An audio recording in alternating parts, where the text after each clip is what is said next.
Sir आपका बहुत बहुत शुक्रिया। उमेश भाई पटेल। नमस्कार अध्यक्ष महोदय जी, मैं इस महत्वपूर्ण डिमांड फॉर ग्रांट्स पर चर्चा के अवसर पर इस सदन में मेरे प्रदेश के लोगों की आवाज़ रखने के लिए खड़ा हूं। पर मैं भी एक बात से बहुत दुखी और आहत हूं।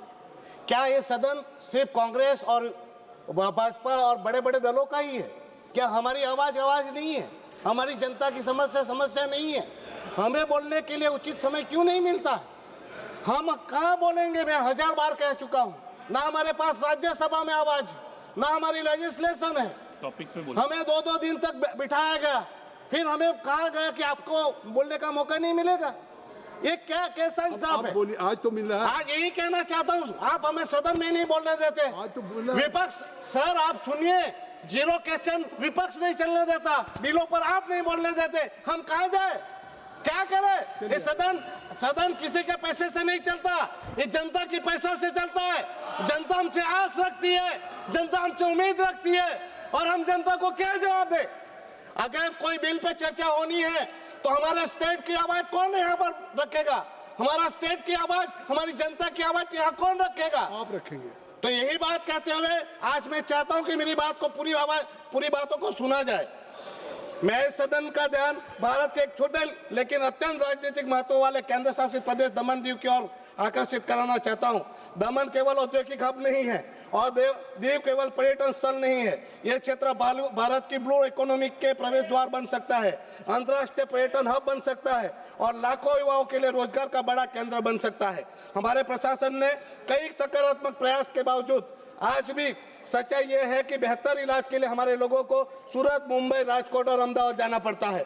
आज भी हमारे प्रदेश का कोई विश्वविद्यालय तो छोड़ो, शिक्षा के बोर्ड तक नहीं है। आज हमारे प्रदेश की सरकारी नौकरी में डोमिसाइल अनिवार्य न होने से सरकारी नौकरी में हमारे युवाओं को नौकरी नहीं मिलती। हमारे प्रदेश में औद्योगिक हब होने के बावजूद स्थानीय युवाओं की स्थानीय रोजगार नहीं मिल पा रहा है। इस स्थिति आत्मनिर्भर भारत के सपने को साथ न्याय नहीं करती। महोदय जी, हमारे दीव के मछुआरों की समस्याओं का समाधान के लिए दीव के ड्रेसिंग प्रोजेक्ट एवं हार्बर प्रोजेक्ट जल्द शुरू करवाया जाए।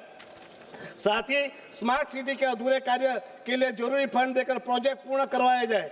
Coastal tourism blue economy hub Daman Diu को national coastal tourism and blue economy hub घोषित किया जाए। इसके लिए 2000 करोड़ का विशेष पैकेज दिया जाए। International cruise terminal, marine fishing harbour, water sports hub, seafood processing park, coastal research centre, Goa की तर्ज पर कैसीनो लाइसेंस। यदि सही नीति बने तो यह क्षेत्र गोवा से भी बड़ा पर्यटन केंद्र बन सकता है। अध्यक्ष महोदय, सूरत से मुंबई के बीच आज तक एम्स जैसे स्तर की कोई अस्पताल नहीं है। मैं सरकार से मांग करता हूं कि दमन में एम्स जैसी स्पेशलिस्ट हॉस्पिटल एम्स दिया जाए। यह केवल दमन दीव के ही नहीं बल्कि दक्षिण गुजरात और आसपास के क्षेत्रों को लाखों लोगों के लिए जीवन रक्षक होगा। दमन दीव में एजुकेशन, मरीटाइम और टूरिज्म सेंट्रल यूनिवर्सिटी की स्थापना की जाए। हमारे प्रदेश की मेडिकल कॉलेज में पीजी कोर्स के लिए जो फीस वसूली जा रही है वो बहुत ज़्यादा है, जिसको दिल्ली की सरकारी मेडिकल कॉलेज के पीजी के कोर्स की तरह कम रखा जाए। इसके साथ केवीके, आईसीएआर की संस्थान, समुद्री संस्थान केंद्र, ये समुद्री अर्थव्यवस्था और पर्यटन क्षेत्र के लिए राष्ट्रीय केंद्र बन सकता है। महोदय जी, दमन में ट्रैफिक और कनेक्टिविटी का एक बड़ा समस्या बनती जा रही है, इसलिए मैं केंद्र सरकार से निम्नलिखित योजनाओं की मांग करता हूं। नानी दमन मोटी दमन ब्रिज नेशनल हाईवे को जोड़ने के लिए नानी दमन वर्ड चौकी से मोटी दमन अंबावाड़ी तक दमन गंगा नदी पर नया ब्रिज बनाया जाए। इससे ट्रैफिक की समस्या का स्थायी समाधान होगा। नए कोस्टल ब्रिज बढ़ते पर्यटन को ट्रैफिक को देखते हुए जमपोर मोटी दमन से फरसा गुजरात ब्रिज, कड़िया नानी दमन से कोलग गुजरात ब्रिज के लिए केंद्र सरकार फंड दे। भविष्य की कनेक्टिविटी के लिए उदवाड़ा रेलवे स्टेशन से समुद्री के ऊपर सी लिंक मॉडल पर मोनोरेल जो नानी दमन से मोटी दमन को जोड़ते हैं वापी रेलवे स्टेशन से जुड़े, या फिर वाटर मेट्रो सेवा शुरू की जाए।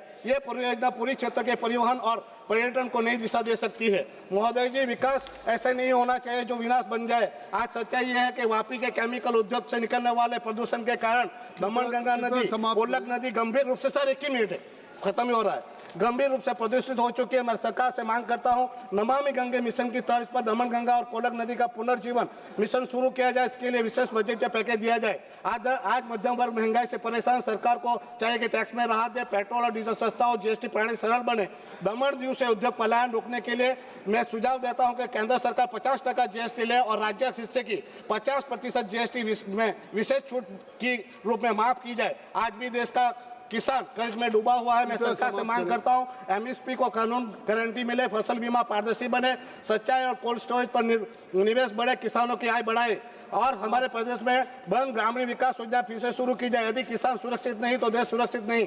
महिला एवं स्वयं सहायता समूह को बड़ा पैकेज, आंगनबाड़ी और आशा वर्करों को वेतन बढ़े, वृद्धा विधवा और दिव्यांगों को पेंशन बढ़े। Sir last page.